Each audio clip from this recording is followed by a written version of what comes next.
What's going on? How y'all doing? So I'm not gonna even lie. R. Kelly music fan, always gonna listen, always respect that guy. That guy was the last important R&B pop artist for the last 30 plus years. The only person I think that can come behind him musically that's got a chance. Said he gonna do it, but the only one I see that got a chance to come behind R. Kelly and get the baton is Bruno Mars. That's it. I have not been impressed by most of what I've seen. I've seen a lot of potential, a lot of different artists. I've seen cats that had talent, you know. I've seen people like D'Angelo, Brian McKnight, Joe, um, you know. Lauryn Hill had a moment. Mary J. Blige had moments. You know, there have been some talented people. But R. Kelly was dominant, period. So, that's on the music side. I say that to say, is these charges real? He has to answer to his redeemer and he has to pay the price. But I've said this before and I'll say this again. I don't trust his government. I think it's comical. R. Kelly is not Michael Jackson. And let me explain. Because I hold Michael Jackson. I think not only is an artist and everything, but let me explain what I mean by this.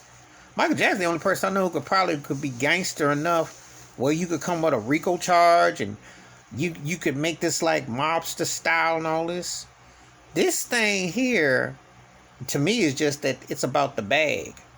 R. Kelly's money's funny. He ain't got no hits, and he's basically playing the thrift store parking lots now. Basically, he was, so pretty much county fair, state fair, doing the Soul Train, Love Boat.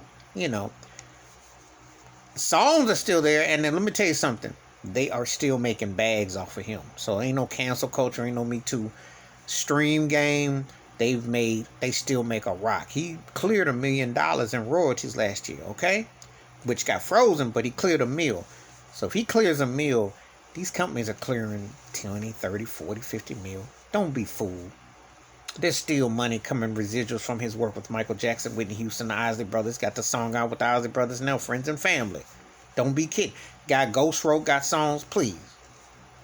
As far as this case, stick to the facts. If you got something, make it stick.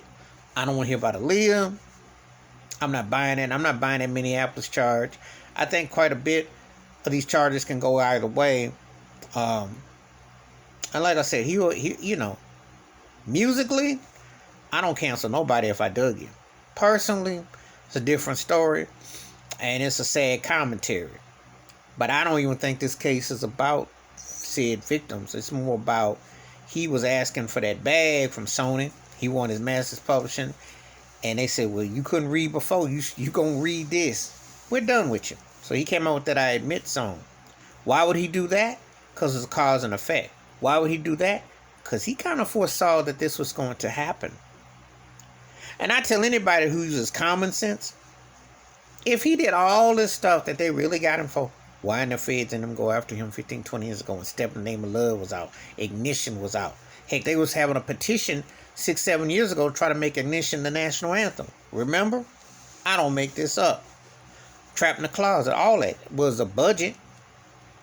All them songs he did, albums with Jay-Z, there's a budget.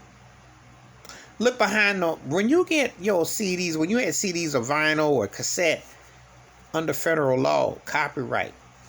See, the same things that are going after him now was the same thing that was going to protect the copyright of the music.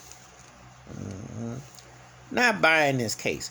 Not condoning his actions because it proves it did prove. But I'm asking, why didn't they do this 15, 20 years ago? And it don't add up. I'm looking at his case real sideways. Just like I look at how they go after Bill Cosby. But I'm looking at it sideways. Now, I'm not condoning it because he did this stuff. He'll have to pay the price. And I think that's what they're going to get him for anything anyway right now. Because if they're coming up with the RICO, they definitely out to get him by all means. But they're going to still make money off of him. See, the Hollywood's done with him, but they still want to make money off the plantation because you're still a product of the product. Even though you ain't here, but we're going to still collect you. Because if they really was done with him, like if they was done with Cosby, they would give him back their rights. And they'd say, here's the money. We don't want nothing to do with you. They're not going to do that. There's too much money to be made. R. Kelly right now is going to be seen like Tupac and Biggie. And Michael Jackson, Prince, and Whitney.